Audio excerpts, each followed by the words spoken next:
There's one thing that you can't rely on 100% once you've retired, and that is to have continued good health.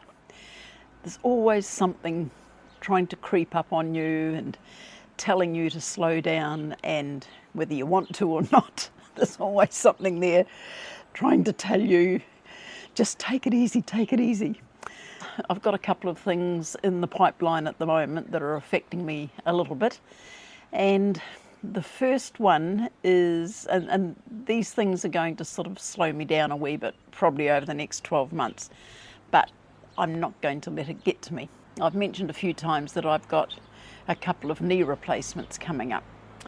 And even though we have universal health care here in New Zealand, and it doesn't cost you anything to go to the public hospital, but you do have to go on a waiting list. So unless it's urgent and they have to come and get an ambulance and take you into hospital and something urgent, that happens straight away. But if it's something like elective surgery, knee replacements, anything like that, then you do have to go on a waiting list.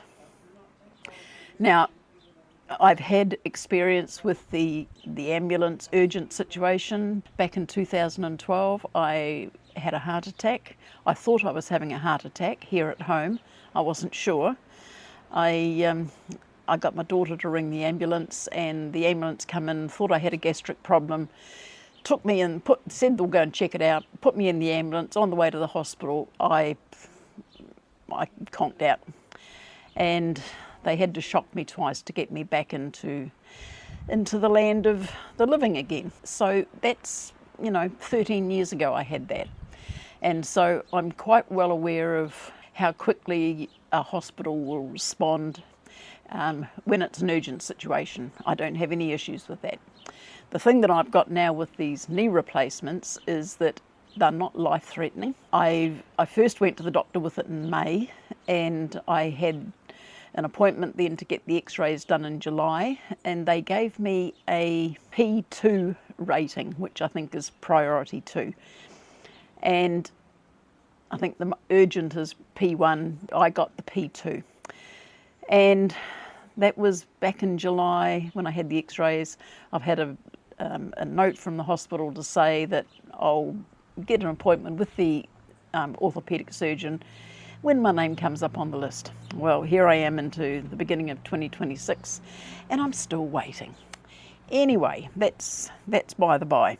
Back at the beginning of December, I had to go and just have a 6-monthly checkup to get my prescriptions. I'm on blood thinners and blood pressure medication, medications that they say that I'm going to be on for the rest of my life because of the heart attack that I had, and subsequent atrial fibrillation that I've developed over the years. And when the doctor did my checkup, she says, "Oh gosh, your heartbeat's very slow." And I said, "Oh, is it?" And she says, "Yes, it is very slow." And I had a check on it, and it was 42 beats a minute. And she said, "That is really low. It should be not down that low." And so she asked me to stop one of my blood pressure medications. She sent a referral off to the cardiology department at the local hospital, and she asked me to come back a month later and get it checked, to check how my heartbeat was after a month of not being on that medication. But in the interim, I had to go and have all my bloods done. So that was all done, and of course there's no cost for the bloods or anything like that, or the referral to the hospital. You do have to pay a GP fee, because that's just a top up from what the government subsidises your GP visits. Anyway, I went to the doctor at the, what's the date today? It's Saturday. I went to the doctor yesterday, and it was my old doctor that was there, not the young lass that was there back in December. And I said to him that I had to come back and, just check up after that original visit. So he went through my records and he checked my heartbeat and said, "Yep, it was on 60 beats a minute when he checked it." But he said it's come up, but he said it's still very low. And he'd got a note from the cardiology department to say, yes, it was the right thing to stop that particular blood pressure medication because it is inclined to reduce your heartbeat.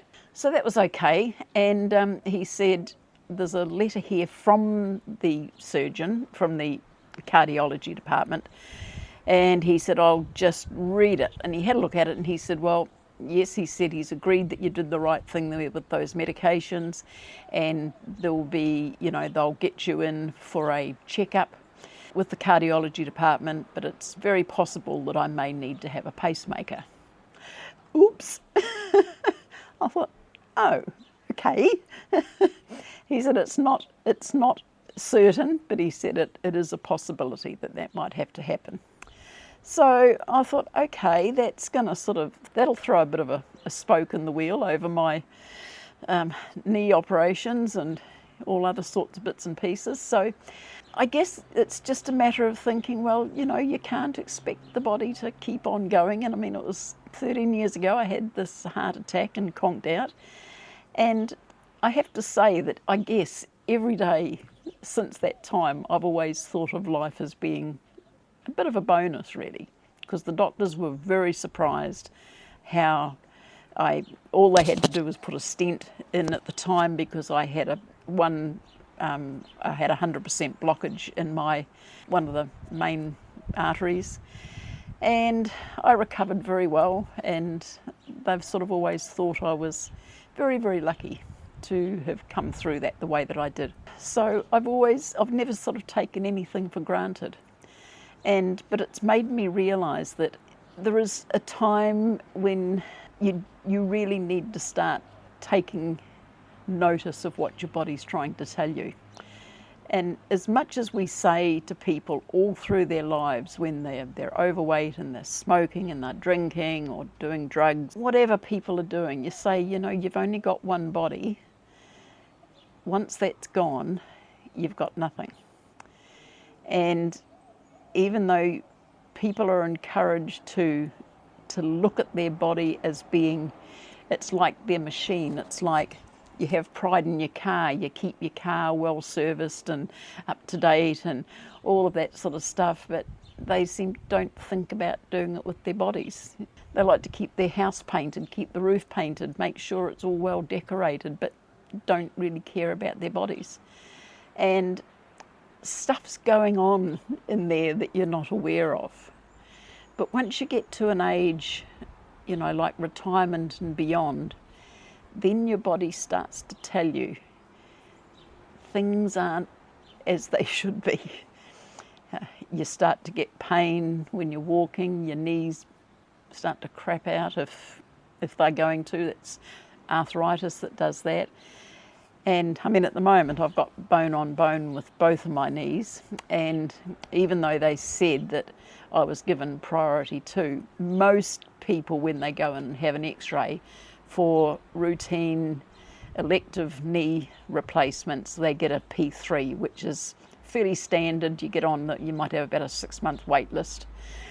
With P2, he said it's normally about 3 months. Well, my waiting has been 5 months now, so hopefully something will get done in the short term. But he said don't expect anything to happen until at least the end of January. But now I've got this added thing coming in about maybe possibly needing to have a pacemaker put in. So how that's going to work, I don't know. Whether that sort of the knees get put off until the heart gets sorted out, or the heart gets the knee. I don't know. I'll leave that for the experts to sort out. So I'm just trying to say, don't take your body for granted while you're young and healthy, and you've got the ability to recover quickly, and you're not going to have these things coming at you like in rapid fire. Try to look after your body as well as you can. Keep it in good health. Keep it fit, keep it moving. Don't abuse your body. You've only got one, you only get one chance at it. And I'd just like to say to anybody, if you're in retirement, you probably know what I'm talking about. You have things that pop up all the time and you think, oh my God, what next? But when you're younger, you're not aware of this stuff. And I just want to say to people, if you are younger, than sort of retirement age. Be aware of, you know, just because you've got no signs of anything happening at the moment, don't stay on the path to ruination, because by the time you get to a stage like into your mid-60s, 70s, your body's going to tell you all about it. And it's not fun, because at a time when you want to be moving, you want to be trying to keep yourself moving and keep alert and all this sort of stuff, your body won't let you. I have a lot of trouble walking.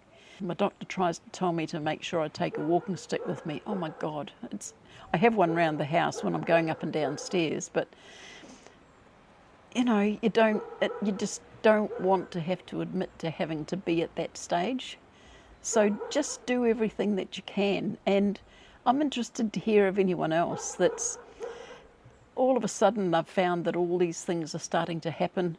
It might be just one thing out of the blue, and then you think you've just got that sorted out, and you turn around and something else happens, and you think, why? Because I've never had this sort of stuff going on when I was younger, and now suddenly everything starts happening as you get older. And I mean, I know it's just the wearing down of the body and body parts and all of that sort of stuff, but just be aware that we're not invincible. You know, people that are very lucky that live into their 90s, even up to 100, you think, oh my God, how did they get there? I mean, here am I, 75, and I can hardly walk, and I might have to have a pacemaker. So, you know, just be aware that there's always something around the corner. And as I say, I'm just trying to stay one step ahead of the Grim Reaper, I guess. So I'm not afraid of the inevitable. I have to say that. The heart attack that I had really shocked me into reality, and I know that we all have an end time, and it doesn't worry me. I just want to try and do as much as I can, while I've got the opportunity, because once they close that casket lid, there's no going back. Okay, that's my thoughts for the day. If you'd like to subscribe to my channel, that would be great. It would help me to get my numbers up. That would be just wonderful. If you'd like to like, comment or share, that would also be great. I would so appreciate that. And I will see you in the next one. Okay, bye-bye.